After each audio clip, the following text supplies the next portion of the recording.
World building is different than setting, in my opinion. Setting is a room, a backdrop. It's scenery. But without good world building, you can't have realistic feeling scenery.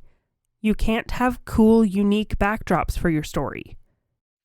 Patrick Rothfuss.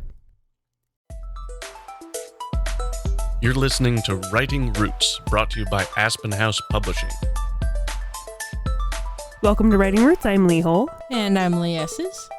We will be talking once again about Leigh's new book, the Modakku Anthologies, specifically the first one, Fog and Flame, and about my favorite topic, world building. One of the advantages of being an action author is you don't have to spend a lot of time on scenery, on settings and world building and all of that. Yes, there are cool little moments that you can sort of glom onto and enjoy, but you don't care about the rest of the world unless it's interacting with the main character in some way. Of course, fantasy is very different. Yes, it is.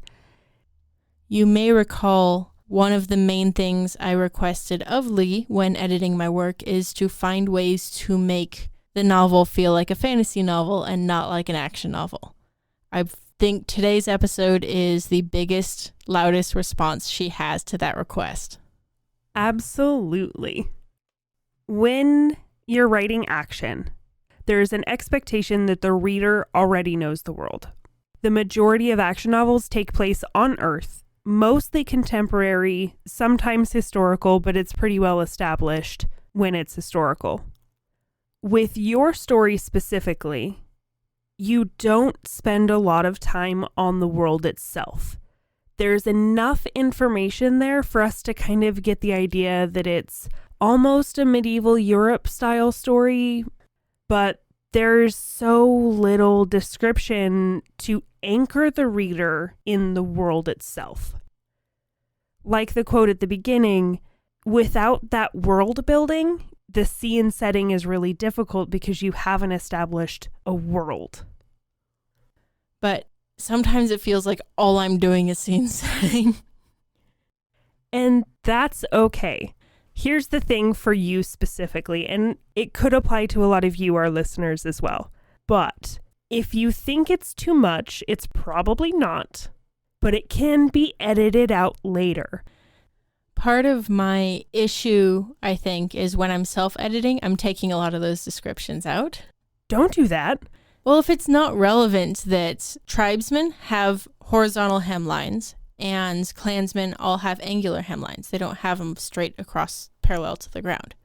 There's nothing to do with that information. That information never comes up again. There's a brief moment where she has wildflowers dangling from her skirt and then she lights them on fire because it's fun. But that's as plot relevant as their clothing style comes. So I don't feel like spending 3 pages on it is really that interesting. And if it's not plot relevant, that's fine. You don't have to include it. You don't have to go full Tolkien and talk about a tree for 3 pages that has no relevance to the story itself. But you can take time to tell us where they are. They're in a forest. Okay, so is there a particularly gnarly tree? Is the tree relevant? We're going to Tolkien here. My bad. That was a bad example. If the tree has food, it becomes a landmark in later books in the series. But if there's no relevance to the location in the plot, then I really don't spend a lot of time on it. But again, that leads to feeling like everything is taking place on a black stage. So it's finding that balance. You don't have to elaborately tell us 3 pages of where they are in the world, but a little mention of how bright it was, a little mention of the grass under their feet, just giving us something to anchor the reader in the world. See, it's interesting because as I'm designing my world, as I'm designing what's going on, I have a very specific setup. Like I could right now draw you a map of their camp and this and that and how all of these pieces interact over time. But I don't always fill in a lot of the gaps until it becomes time to fill it in. Otherwise, I would do the Tolkien thing and have 4 decades of backstory. Instead of writing about both clans' entire theology, I have one scene where he's telling a tribal myth to a clansman kid because it's a story the kid hasn't heard yet. That's it. That's as much as we get. So, here's the thing. Didn't you just tell me a few episodes ago if I have something later in my book, I should establish it earlier?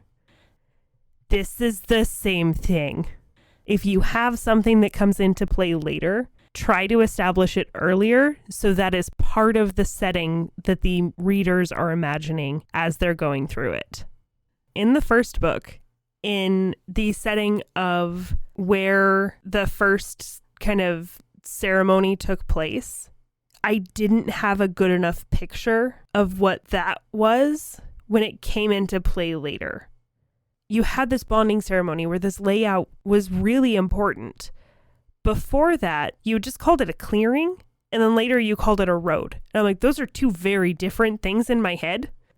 That way, when it comes into play, the reader doesn't have to go, wait, what do you mean a road? You never mentioned a road. There are no roads. Yeah, road was not the right word for that particular place because, again, they're nomadic.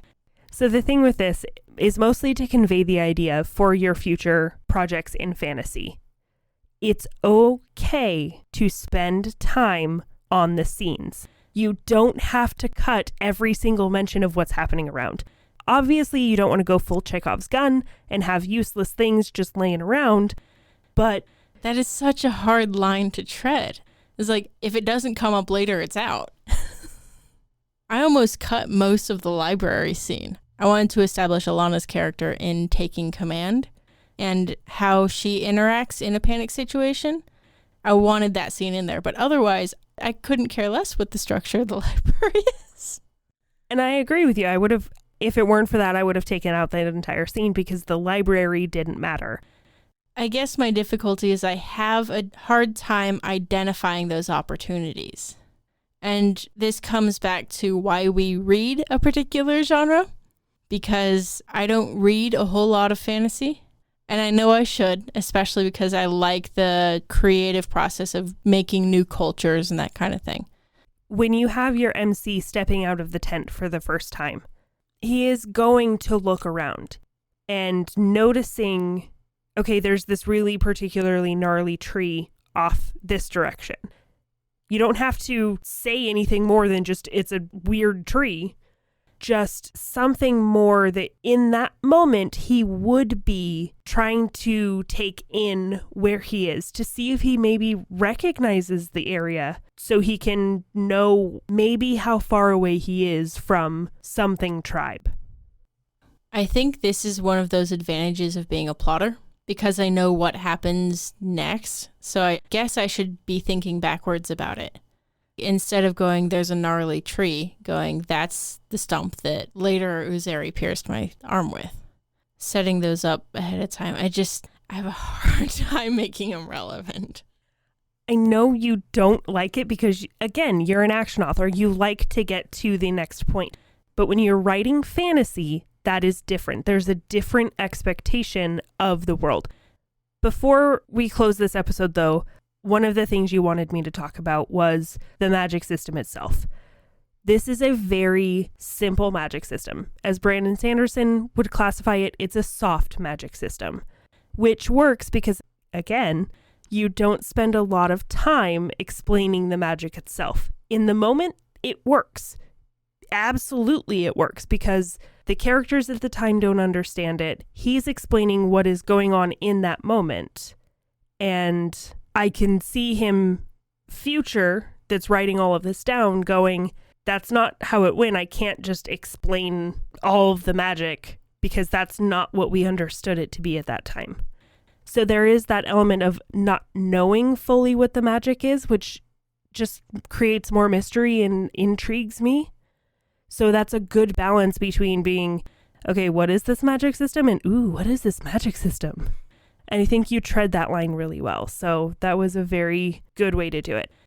Another thing you did really well was the clans versus the tribes. You established without exposition that there is this major rivalry, warlike system between the clans and the tribes.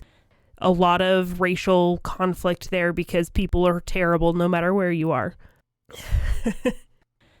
So for your first adventure into world building, you did a good job. I really enjoyed the story. Aside from not seeing the world itself, you did a good job with the other aspects of world building that were part of your story. On that note, that's what our bonus episode is going to be talking about, because the important thing with editing is also understanding what you did well. You don't want to end your editing sessions, your editing conversations on a bad note, because then it just makes you feel like you're terrible at writing. That should end this series on a lighter note, a happier note, because we have talked a lot about criticism. We've really torn apart each other's stories to help us get better, because that's what we need to do. That's what editing is about. It's about getting better, understanding there's always things that you need to improve in the process of everything. But you can improve what's not written. So make sure that you write selfishly. If you have a question or comment for our hosts or a topic you'd like us to cover, send us an email at writingroots@aspenhousepublishing.com or find us on Facebook by searching for Aspen House Publishing.